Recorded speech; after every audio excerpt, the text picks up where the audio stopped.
Tokyo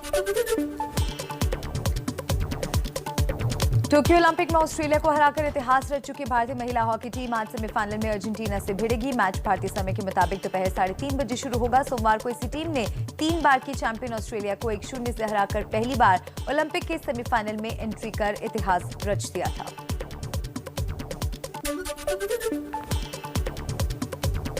Olympic के 69 kilogram के boxing के सेमीफाइनल मुकाबले में भारतीय बॉक्सर लवलीना बोरगोहेन तुर्की के खिलाड़ी से भिड़ेंगी। सुबह 11 बजे शुरू हो रहे इस मुकाबले में वो मौजूदा विश्व चैंपियन तुर्की की बुसिनाज सुरमेनेली के खिलाफ मुकाबले में उतरेंगी। लवलीना ने पिछले दौर में चीनी ताइपे की पूर्व विश्व चैंपियन नीन चिंग चेन को हराया था। लवलीना अगर जीतती हैं तो फाइनल में पहुंचेंगी और अगर हार भी जाती हैं तो उनका ब्रॉन्ज मेडल तो पक्का है। 19 जुलाई से शुरू हुआ संसद का मॉनसून सत्र विपक्ष के हंगामे के चलते कामकाज नहीं हो पा रहा है। मंगलवार को पेगासस जासूसी मामला और कुछ अन्य मुद्दों को लेकर कांग्रेस समेत कई विपक्षी दलों के सदस्यों के हंगामे के कारण लोकसभा की कार्रवाई 3 बार के स्थगन के बाद दिन भर के लिए स्थगित कर दी गई। प्रधानमंत्री नरेंद्र मोदी की अध्यक्षता में केंद्रीय कैबिनेट की आज दोपहर 1 बजे बैठक होगी। संसद भवन एनेक्सी में होने वाली इस बैठक में कई महत्वपूर्ण मुद्दों पर विचार होने की उम्मीद है। मध्य प्रदेश में बाढ़ और बारिश से 1100 से ज्यादा गांव प्रभावित हुए हैं। एनडीआरएफ और एसडीआरएफ की टीमें बचाव के काम में लगी हैं। शिवपुरी, श्योपुर, दतिया, ग्वालियर में बाढ़ बचाव कार्य के लिए 4 कॉलम आर्मी को मदद के लिए बुलाया गया है। वायुसेना के हेलीकॉप्टर पहले से मदद कर रहे हैं। पिछले 24 घंटे में 1600 से ज्यादा लोगों को बचाया गया है। बाढ़ का सबसे ज्यादा असर शिवपुरी जिले में देखा जा रहा है। यहां बढ़ते पानी के दबाव के चलते अटल सागर डैम के 10 गेट खोल दिए गए हैं। इन गेट के खुलने से सिंध नदी का पानी जल तांडव मचा रहा है। डैम से निकले पानी ने दतिया जिले में हजारों टन के लोहे के बड़े पुलों को भी उखाड़ फेंका।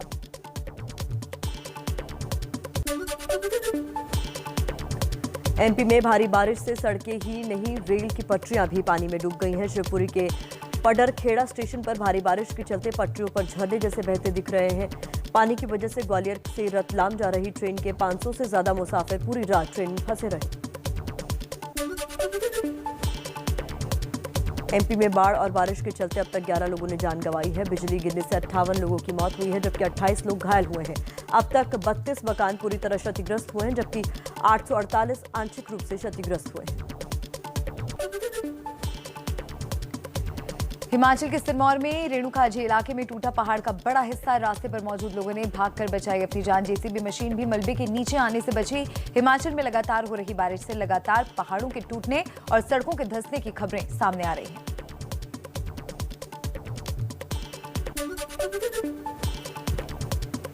हिमाचल के चंबा में भी लगातार बारिश से पहाड़ी हिस्से टूटकर सड़क और नदियों में गिर रहे हैं। हरसर भरमौर मार्ग पर पहाड़ी दरकने का वीडियो आया सामने, जिससे करीब 50 मीटर सड़क डंगे के साथ दफन हो गई। पहाड़ी पर दर्जनों हरे भरे देवदार के पेड़ भी मलबे में दब गए हैं। गनीमत रही कि जिस दौरान यह हादसा हुआ उस वक्त आसपास कोई नहीं था। हिमाचल प्रदेश में लगातार हो रही घटनाओं पर हिमाचल के सीएम जयराम ठाकुर ने कहा है, मानसून के कारण प्रदेश में हर साल क्षति होती है, लेकिन इस बार जानमाल की क्षति ज्यादा हुई है। एनडीआरएफ की टीम तैयार है। जहां सड़कें खराब हुई हैं उन्हें ठीक करने के लिए विभाग काम कर रहा है। सभी विभागों को आदेश दे दिए गए हैं।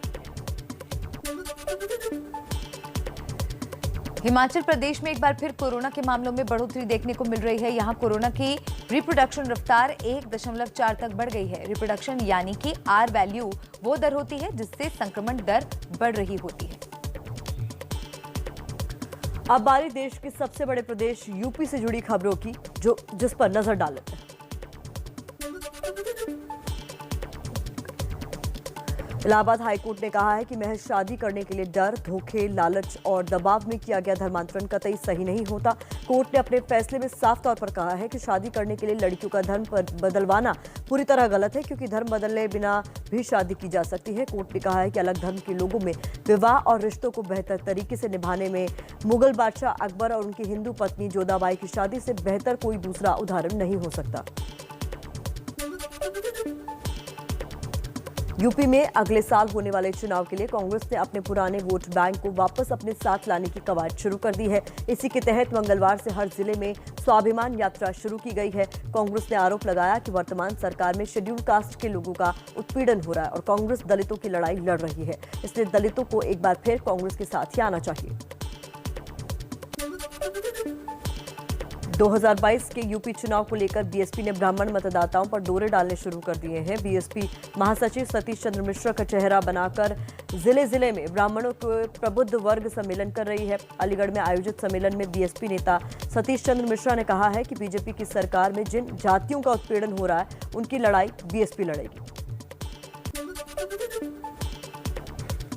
यूपी में योगी सरकार का माफियाओं के खिलाफ अभियान जारी है। इसी सिलसिले में गैंगस्टर मुख्तार अंसारी के करीबियों की 2 करोड़ 18 लाख की संपत्ति कुर्क की गई है।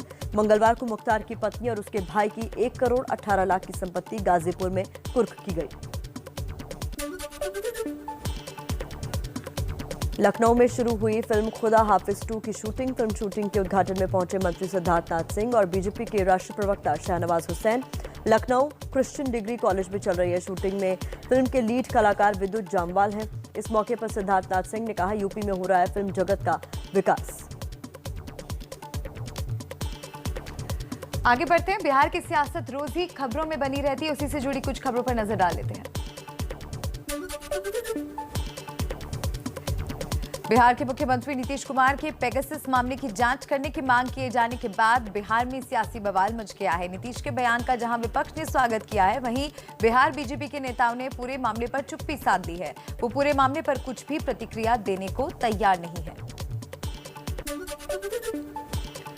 झारखंड हाईकोर्ट से बेल मिलने के बाद लालू प्रसाद यादव इन दिनों राजनीति में फिर से सक्रिय नजर आ रहे हैं। वो लगातार बड़े नेताओं से मिल रहे हैं। कल उन्होंने शरद यादव से मुलाकात की। शरद यादव से मुलाकात के बाद लालू यादव ने चिराग पासवान को बिहार में सबसे बड़ा नेता बताया। उन्होंने कहा, अगर चिराग हमारे साथ आना चाहते हैं तो उनका स्वागत है। बिहार आरजेडी के नेता और बिहार के पूर्व मुख्यमंत्री हालांकि नीतीश के वापस महागठबंधन में आने के सवाल को टाल गए।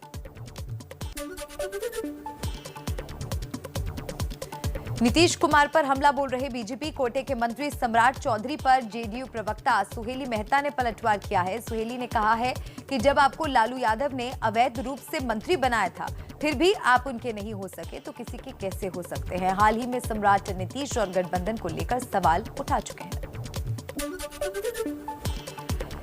बिहार के स्वास्थ्य मंत्री और बीजेपी नेता मंगल पांडे ने अपने सहयोगी सम्राट चौधरी के बयान पर सफाई दी है। उन्होंने कहा कि लोगों को चिंतित होने की जरूरत नहीं है। एनडीए बहुत ही मजबूती के साथ चल रहा है और चलेगा। गठबंधन में कई दल होते तो स्वाभाविक है कि कुछ मुद्दों पर विचारों की भिन्नता हो सकती है। दक्षिण बिहार की नदियां इन दिनों उफान पर हैं। गंगा नदी से सटे इलाकों में तेज बारिश होने की वजह से कई जिले बाढ़ से प्रभावित हैं। बिहार की राजधानी पटना के कई ब्लॉक में पानी घुस जाने से लोगों का जीना मुहाल है। गांव तक पहुंचने के लिए तो लोगों को नाव तक का सहारा नहीं है। ऐसे में बहुत से घरों में चूल्हा तक नहीं जल पा रहा है। दरअसल पिछले 4 दिनों से टूटे तटबंध की मरम्मत नहीं हो सकी है, जिससे लोगों की मुश्किलें कम नहीं हो रही हैं। अब खबरें देश की राजधानी दिल्ली से। जानिए क्यों है दिल्ली खबरों में। दिल्ली में 9 साल की बच्ची से कथित रेप और हत्या मामले में मुख्य आरोपी समेत 4 की गिरफ्तारी हुई है। परिवार के मुताबिक बच्ची का जबरन अंतिम संस्कार किया गया। परिवार ने दोषियों के लिए फांसी की मांग की। बच्ची से रेप और हत्या मामले में दिल्ली महिला आयोग ने दिल्ली पुलिस को समन भेजा है। आयोग ने मामले को बहुत गंभीर बताया है। कल आप विधायक राखी बिरलान पीड़ित के घर पहुंची थी। आज सीएम केजरीवाल भी जा सकते हैं। बॉलीवुड रैपर और सिंगर हनी सिंह पर उनकी पत्नी शालिनी ने घरेलू हिंसा का केस दर्ज करवाया। दिल्ली की 30 हजारी कोर्ट ने नोटिस जारी कर हनी सिंह से 28 अगस्त तक जवाब मांगा है। दिल्ली पुलिस ने एम्स ट्रॉमा सेंटर के कर्मचारी को गांजे की तस्करी के आरोप में गिरफ्तार किया है। इसके साथ एटीएस की टीम ने इसके एक साथी को भी गिरफ्तार किया है। इनके पास से 6.5 किलो गांजा बरामद किया गया है। पुलिस के मुताबिक जल्द से जल्द पैसा कमाने के लालच में इन लोगों ने यह काम शुरू किया था, लेकिन अब इनके दिन हवालात में कटेंगे। पंजाब की जनता के लिए अकाली दल ने किया बड़ा ऐलान। सुखबीर बादल बोले, चुनाव अकाली दल बीएसपी जीते तो घरेलू उपभोक्ताओं को 400 यूनिट फ्री बिजली देंगे। कृषि कानून पंजाब में लागू नहीं होने देंगे। साथ ही अकाली सरकार बनने पर 5 साल में 1 लाख सरकारी नौकरी देंगे। कांग्रेस सांसद राहुल गांधी संसद के मानसून सत्र के बाद जा सकते हैं महाराष्ट्र। सीएम उद्धव से मिलेंगे। मातोश्री भी जा सकते हैं राहुल। शिवसेना से न्योता मिलने की खबर। बंगाल के हुगली के खानाकुल में बाढ़ के बीच एक घर में फंसे परिवार को एयरलिफ्ट कर बचाया गया। बाढ़ से सबसे ज्यादा प्रभावित इलाकों में से एक है खानाकुल।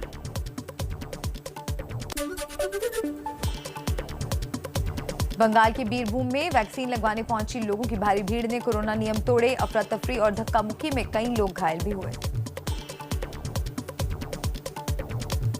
अब खबरें जम्मू कश्मीर से। जम्मू के कठुआ में रंजीत सागर डैम में लापता पायलटों का अब तक सुराग नहीं। एनडीआरएफ और सेना चला रही है हेलीकॉप्टर क्रैश के बाद रेस्क्यू ऑपरेशन। श्रीनगर के खानियार में पुलिस टीम पर आतंकी हमला। एक पुलिसकर्मी और एक स्थानीय नागरिक घायल हुआ। आतंकियों की तलाश में सर्च ऑपरेशन जारी है।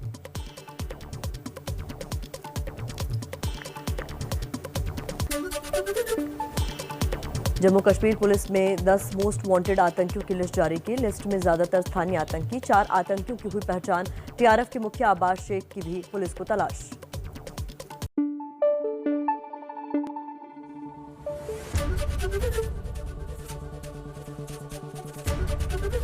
एबीपी न्यूज आपको रखे आगे।